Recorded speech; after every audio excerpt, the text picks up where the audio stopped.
2004 കുന്നംകുളത്തിൽ നിന്ന് എനിക്ക് സ്ഥലം മാറ്റം കിട്ടിയത് പയ്യോളി പോലീസ് സ്റ്റേഷനിലേക്കാണ്. പയ്യോളി CI ആയിട്ട്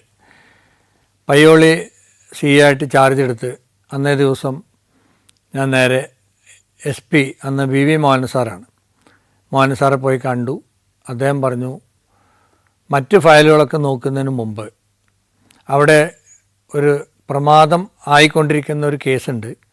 24 വയസ്സുള്ള സഫൂറ എന്നുള്ള പറയുന്ന ഒരു പെൺകുട്ടി തൻ്റെ 2 ആൺകുട്ടികളുമായി നാട് വിട്ടുപോയി.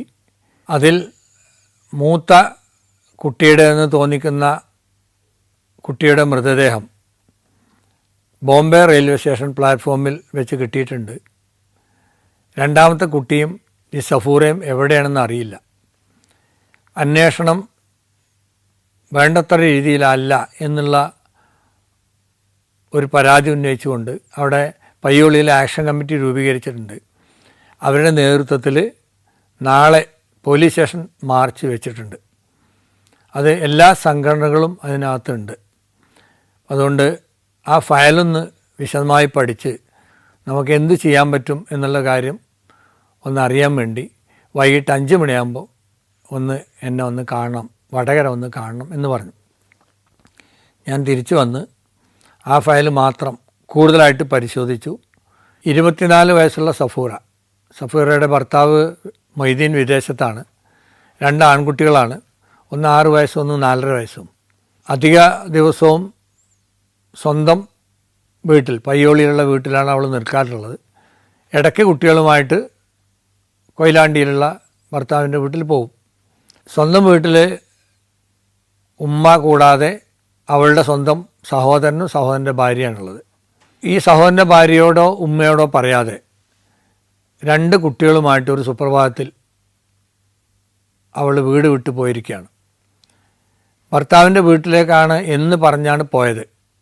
അവൾ അവിടെ എത്തി ഫോൺ ചെയ്യാത്തത് കണ്ടപ്പോൾ ഉമ്മ വീട്ടിൽ വിളിച്ച് ചോദിച്ചതാണ്. അപ്പോൾ അവൾ അവിടെ എത്തിയിട്ടില്ല എന്ന് വിവരം കിട്ടി. അത് വൈകിട്ടൊരു 5 മണിക്കാണ് വിളിച്ച് ചോദിക്കുന്നത്.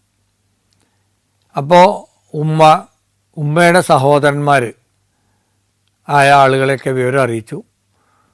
സഫൂറ ഇങ്ങനെ 2 കുട്ടികളെയും കൂട്ടി പോയിട്ടുണ്ട്, വീട്ടിലേക്കാണെന്നാണ് പറഞ്ഞാണ് പോയത്, അവിടെ എത്തിയിട്ടില്ല എന്ന് പറയുന്നു, എവിടെയാണെന്ന് അറിയില്ല. എല്ലാവരും മറ്റ് ബന്ധുവീടുകളിലും ബാക്കിയൊക്കെ അന്വേഷിച്ചു. പിന്നീട് പോലീസ് സ്റ്റേഷനിൽ പോയി. പോലീസിൻ്റെ നേതൃത്വത്തിൽ അന്വേഷിച്ചു. പോലീസ് സ്റ്റേഷനിൽ ഒരു പരാതി എഴുതി കൊടുത്തു. അത് അമ്മാവനാണ് പരാതി കൊടുത്തിട്ടുള്ളത്. അങ്ങനെ പോലീസ് അത് അന്വേഷിക്കുകയാണ്.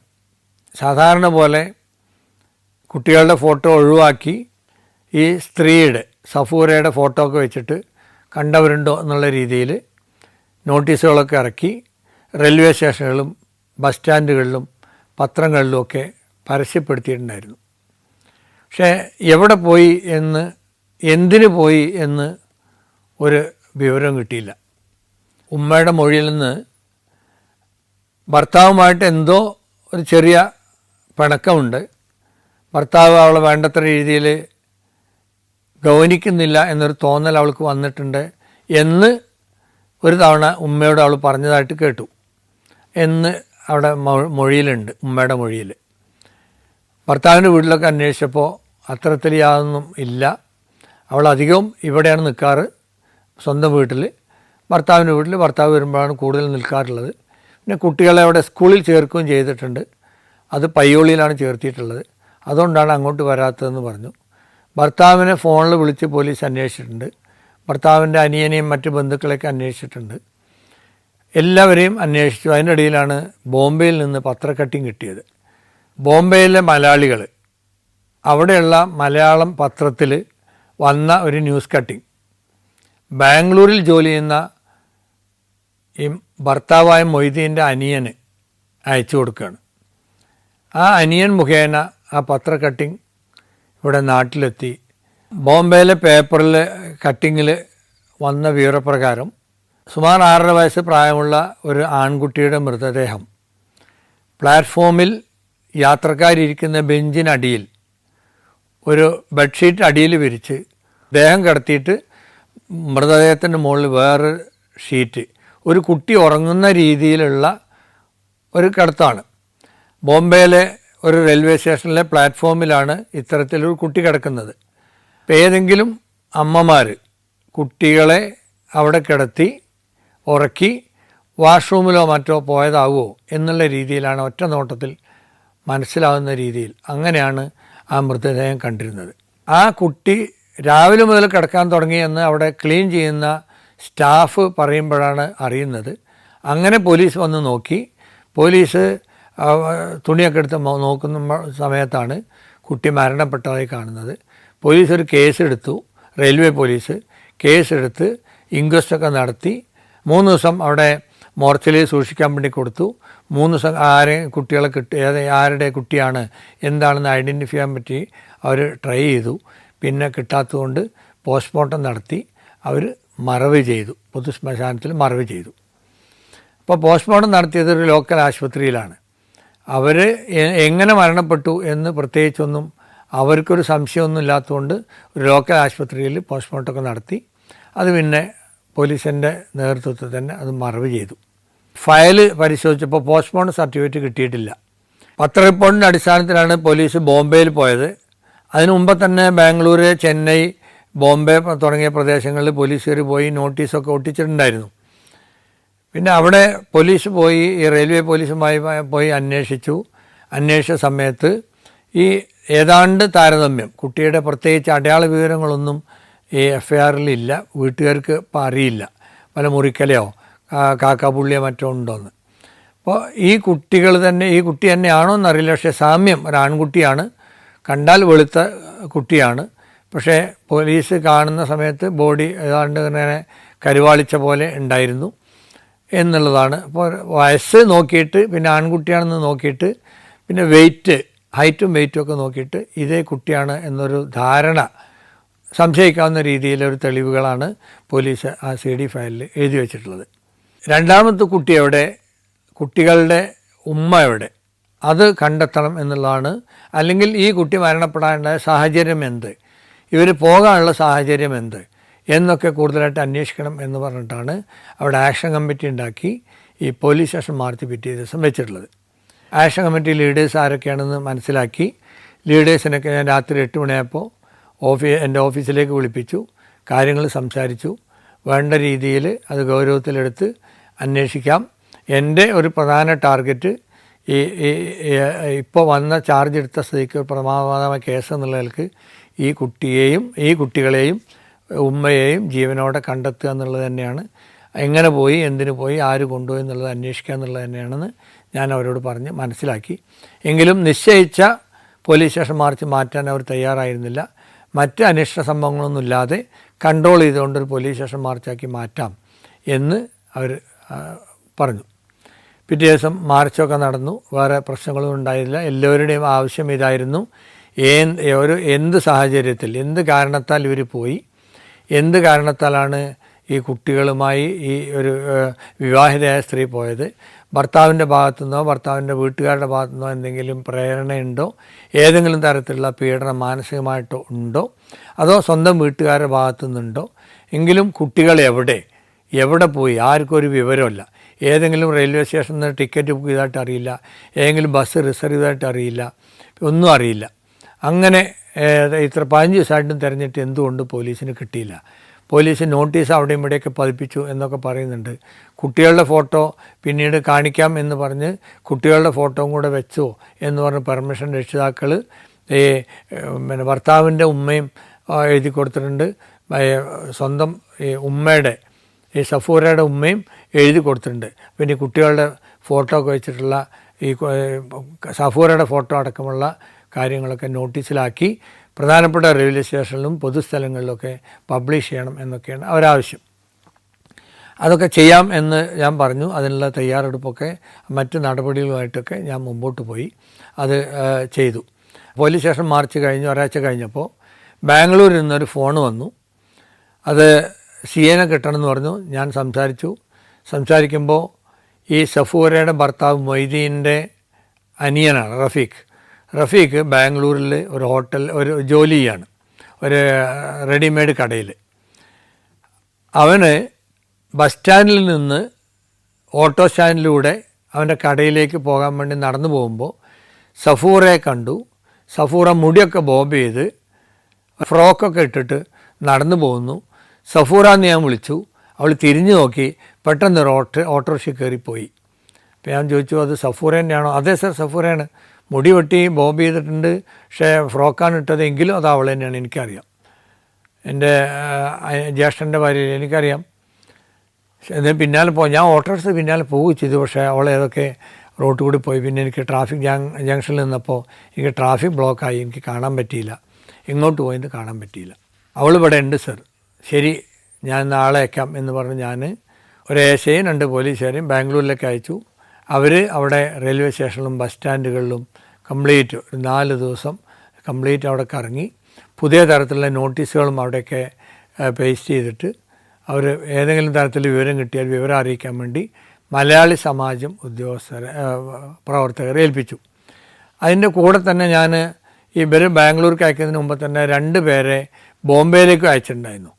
ബോംബെയിലും ഇതുപോലെ അവിടെ പോലീസുമായിട്ടും അതുപോലെ റെയിൽവേ സ്റ്റേഷൻ ബസ് സ്റ്റാൻഡ് ഒക്കെ ഒന്ന് അന്വേഷിച്ച് ഏതെങ്കിലും തരത്തിൽ ഇവരെ കണ്ടുകിട്ടാനുള്ള എന്തൊക്കെ മാർഗ്ഗങ്ങളുണ്ടോ അതൊക്കെ സ്വീകരിക്കാൻ കുട്ടികളുടെയും ഉമ്മയുടെയൊക്കെ ഒരു ഫോട്ടോ ഉള്ള നോട്ടീസ് ഉണ്ടാക്കി റെയിൽവേ സ്റ്റേഷനിലും മറ്റ് പൊതുസ്ഥലങ്ങളിലൊക്കെ ഒട്ടിക്കാൻ വേണ്ടി ഏർപ്പാട് ചെയ്തിട്ടുണ്ടായിരുന്നു. Alaska, Romania, Austria, Slovakia, Phuket 5 രാജ്യങ്ങളിൽ നിന്നുള്ള അപൂർവ സുന്ദരമായ അനേകം കാഴ്ചകൾ ഫുൾ HDയിലുള്ള ഈ അപൂർവ ദൃശ്യയാത്രാ വിവരണ ശേഖരം സ്വന്തമാക്കാൻ 99544422 എന്ന നമ്പറിലേക്ക് സഞ്ചാരം എന്ന് SMS ചെയ്യൂ.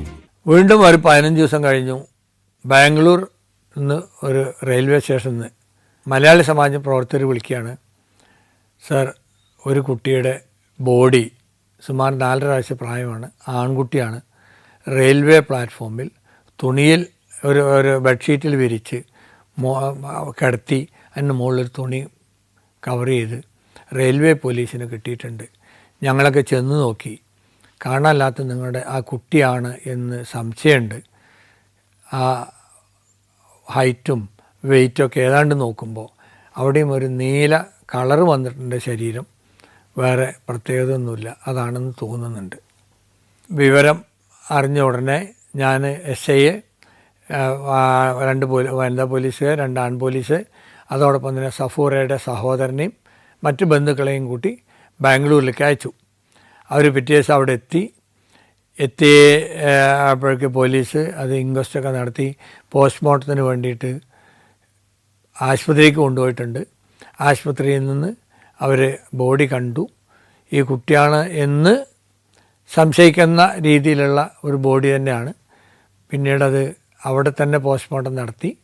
ഈ കുട്ടിയാണെന്ന് ഉറപ്പിക്കാൻ പറ്റിയിട്ടില്ല, കാരണം ആ പഴക്കം കൊണ്ട്. അതുകൊണ്ട് അവരവിടെ ബോഡി മറവ് ചെയ്തു. പിന്നീട് ഭർത്താവിൻ്റെ അനിയൻ റഫീഖിൻ്റെ കൂടെ മറ്റുള്ള സ്ഥലത്തൊക്കെ ഒന്നും കൂടെ അന്വേഷിച്ചു സഫൂറയെ കിട്ടുമെന്ന്. പോലീസ് 2 ദിവസം അവിടെ നിന്ന് അന്വേഷിച്ചു, സഫൂറയെ കണ്ടുകിട്ടിയില്ല. പിന്നെ വീണ്ടും ഒരു 15 ദിവസം കഴിഞ്ഞപ്പോൾ രാത്രി സുമാർ 10 മണിക്ക് ബാംഗ്ലൂരിൽ നിന്ന് റഫീഖ് വിളിക്കുകയാണ്. സഫൂറയെ മലയാളി സമാജം പ്രവർത്തകരുടെ സഹായത്തോടെ ഞങ്ങൾ കണ്ടെത്തി, ഞങ്ങൾ ബാംഗ്ലൂർ മെജസ്റ്റിക് റെയിൽവേ പോലീസ് സ്റ്റേഷനിലാക്കിയിട്ടുണ്ട്. ഞങ്ങൾ അവിടെ ഒരു പരാതി എഴുതി കൊടുക്കുന്നത് ഇവിടെ ഇന്ന കേസിൽ ഇന്ന കുട്ടികളെ ഇങ്ങനെ കൊണ്ടുപോയ ആളാണ്, പ്രതിയാണെന്ന് പറഞ്ഞിട്ടുണ്ട്. പയ്യോളിൽ നിന്ന് പോലീസ് വരുന്നവരെ അവിടെ കസ്റ്റഡിയിൽ വെക്കണം ഞങ്ങൾ എഴുതി കൊടുത്തിട്ടുണ്ട്. അതുകൊണ്ട് പോലീസ് എത്രയും പെട്ടെന്ന് വരണം.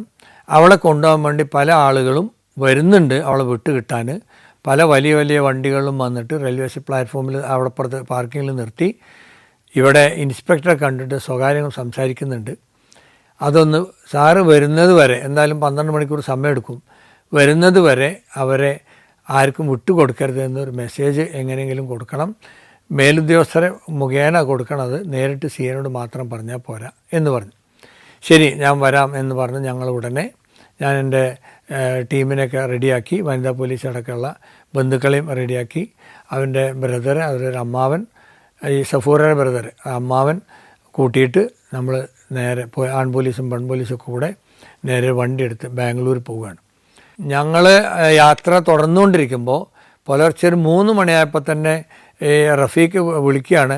ആൾ വീണ്ടും വീണ്ടും കൂടുകയാണ്. ഇപ്പോൾ ഈ റെയിൽവേ സ്റ്റേഷൻ്റെ പരിസരത്ത് മലയാളി സമാജം പ്രവർത്തനം കൂടുന്നുണ്ട്. അപ്പോൾ അവർ ഇവളെ ഇറക്കാൻ വേണ്ടിയിട്ടുള്ള തയ്യാറെടുപ്പ് വേറുള്ള ആളുകൾ നടത്തുമ്പോൾ മലയാള സമാജം പ്രവർത്തകർ ഈ കേരളത്തിൽ നിന്ന് പോലീസ് വരാതെ അവരെ വിടരുത് എന്ന് പറഞ്ഞ് നിർത്തിയിട്ടുണ്ട്. അപ്പോൾ സാർ എപ്പോൾ എത്തും എന്ന് ചോദിച്ചിട്ട് വിളിക്കുകയാണ്. ഞാൻ പറഞ്ഞു എന്തായാലും 7 മണിക്കുമ്പോൾ നമ്മൾ എത്തും എന്ന് പറഞ്ഞു. ബാംഗ്ലൂരിലെ അവർക്ക് ഏതോ ടീം വന്ന് ഇവിടെ ഇറക്കാൻ നോക്കുന്നു എന്ന് മാത്രമേ അറിയുള്ളൂ. എന്താണ് ഏതെന്ന് അവർക്ക് അറിയില്ല. അവരെ ചലഞ്ച് ചെയ്യാൻ മാത്രം കപ്പാസിറ്റി ഒന്നും മലയാള സമാജം പ്രവർത്തകർ ഇല്ല. ഇവരുടെ ഊഹമാണ് ഇവിടെ ഇറക്കാനുള്ളതാവും എന്ന് കരുതിയിട്ട്. രാവിലെ 7 മണിക്ക് ഞങ്ങൾ ബാംഗ്ലൂർ റെയിൽവേ മജസ്റ്റിക് പോലീസ് സ്റ്റേഷനിലെത്തി. അവിടെ SHO ഉണ്ടായിരുന്നില്ല. അവിടെ ചാർജുള്ള ഉദ്യോഗസ്ഥനോട് പറഞ്ഞു. അദ്ദേഹം പറഞ്ഞു ഇൻസ്പെക്ടർ വന്നിട്ട് കാണാം എന്ന് പറഞ്ഞു. ഈ CAയുടെ ഫോണിൽ ഞാൻ വിളിച്ചു. അദ്ദേഹം വരാമെന്ന് പറഞ്ഞു. ഒരു 7:30 വന്നു. 7:30 വന്ന് അദ്ദേഹത്തോട് കാര്യങ്ങൾ സംസാരിച്ചു. FIRൻ്റെ കോപ്പി ഞങ്ങൾ കാണിച്ചു കൊടുത്തു. അപ്പോൾ ഇംഗ്ലീഷിൽ ട്രാൻസ്ലേറ്റ് ചെയ്തൊരു കോപ്പി ഞങ്ങളുടെ അടുത്തുണ്ടായിരുന്നു. അതും കൂടെ കാണിച്ചു കൊടുത്ത് റിക്വസ്റ്റ് കൊടുത്തു. ഇത് ഞങ്ങളുടെ ഇന്ന കേസിലെ കാണാതായ കുട്ടികളുടെ അമ്മയാണ്. കുട്ടികളെ കണ്ടെത്താനുണ്ട്. ഈ സ്ത്രീക്കെതിരെ ഞങ്ങൾ ജുവനൈൽ ജസ്റ്റിസ് ആക്ട് പ്രകാരം ഈ കുട്ടികളെ സംരക്ഷിച്ചില്ല എന്നുള്ളതിന് ഒരു വകുപ്പും ചേർത്തിയിട്ടുണ്ട് എന്ന് പറഞ്ഞിട്ട് നമ്മൾ റിപ്പോർട്ട് കോടതി കൊടുത്തതായിട്ട് ഒരു റിപ്പോർട്ടും കൂടെ ഞങ്ങളിവിടെ കാണിച്ച് കൊടുത്തു. അവിടെ ബാംഗ്ലൂർ മജസ്റ്റിക് റെയിൽവേ പോലീസ് സ്റ്റേഷനിലുള്ള സഫൂറയെ ഞങ്ങൾക്ക് ചോദ്യം ചെയ്യാനും കോടതിയിൽ ഹാജരാക്കാനും ഉള്ള പെർമിഷനാണ് ഞങ്ങൾ ആവശ്യപ്പെട്ടത്. ഞങ്ങൾ അന്വേഷിച്ച സമയത്ത് CI അവിടെ വേറെ കേസൊന്നും രജിസ്റ്റർ ചെയ്തിട്ടില്ല ബാംഗ്ലൂർ മജസ്റ്റിക് പോലീസ് സ്റ്റേഷനിൽ. ഞങ്ങൾക്ക് ആൾറെഡി ഇവിടെ ഒരു കേസുണ്ട്, മാൻ മിസ്സിങ്, അതുപോലെ ജുവനൈൽ ജസ്റ്റിസ് ആക്ട് പ്രകാരം. അപ്പോൾ ആ കേസിൽ ഞങ്ങൾക്ക് വിട്ടു തരണം എന്നാണ് ആവശ്യപ്പെട്ടത്. അങ്ങനെ അവർ എന്നാൽ നിങ്ങളൊന്ന് ചോദ്യം ചെയ്തോ എന്ന് പറഞ്ഞു. ഞാൻ നേരെ വനിതാ പോലീസിനെയും കൂട്ടി നേരെ ഞാനങ്ങൾ പോയി. അവളെ സഫൂറ എന്ന് വിളിച്ചു. ക്യാ എന്ന് പറഞ്ഞു. എന്തേന്ന് ചോദിച്ചു. നീ അഭിനയിക്കൊന്നും വേണ്ട എന്ന് പറഞ്ഞു. അമ്മാവനെ കാണിച്ചു കൊടുത്തു.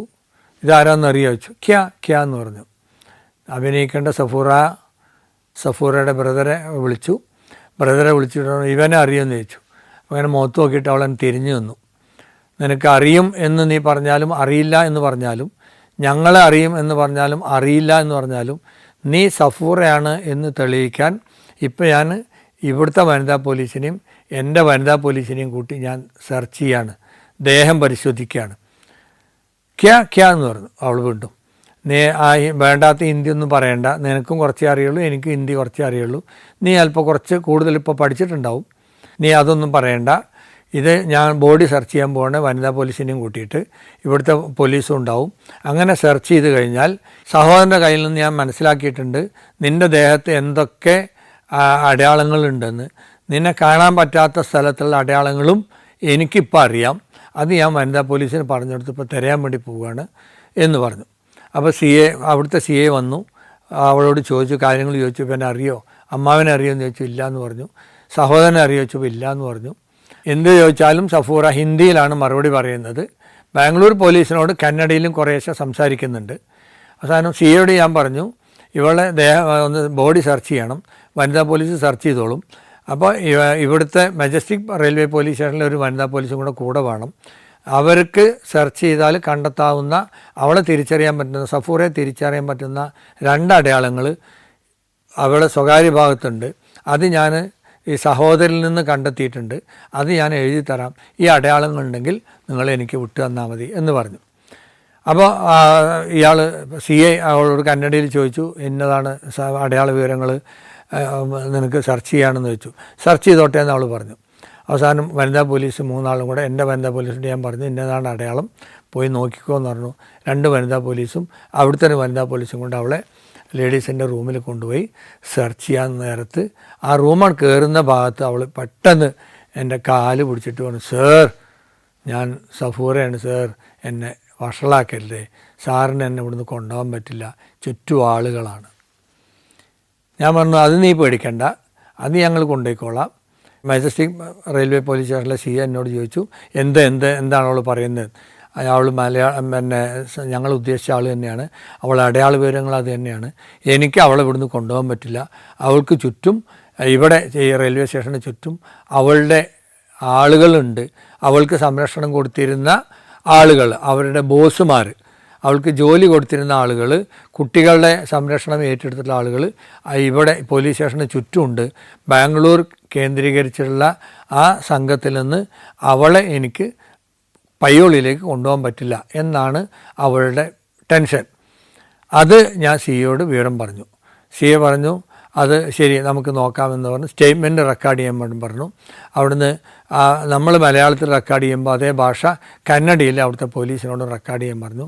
അവിടെ സ്റ്റേറ്റ്മെൻറ്റ് റെക്കോർഡ് ചെയ്ത് അങ്ങനെ ഞങ്ങൾക്ക് വിട്ടുതരും എന്ന് കരുതി ഞാൻ 12 മണി വരെ, 10 മണിയായി, 11 മണിയായി. ഞാൻ സിയോട് ചോദിച്ചു വെയിറ്റ് എന്ന് പറയുന്നു. അപ്പോഴേക്കും ഓരോരുത്തരൊക്കെ CIയുടെ ഒരു SHO അല്ലേ, അപ്പോൾ പല ആളുകളും വരും പോകുന്നു. നമുക്ക് അറിയില്ല ആരൊക്കെയാണ്. മലയാളി സമാജം പ്രവർത്തകർ പറഞ്ഞു സാർ അത് ഇന്ന ആളാട്ടോ, ഇന്ന കാറിൽ വന്നാട്ടോ പറയുന്നുണ്ട്. നമ്മളത് മൈൻഡ് ചെയ്യുന്നില്ല.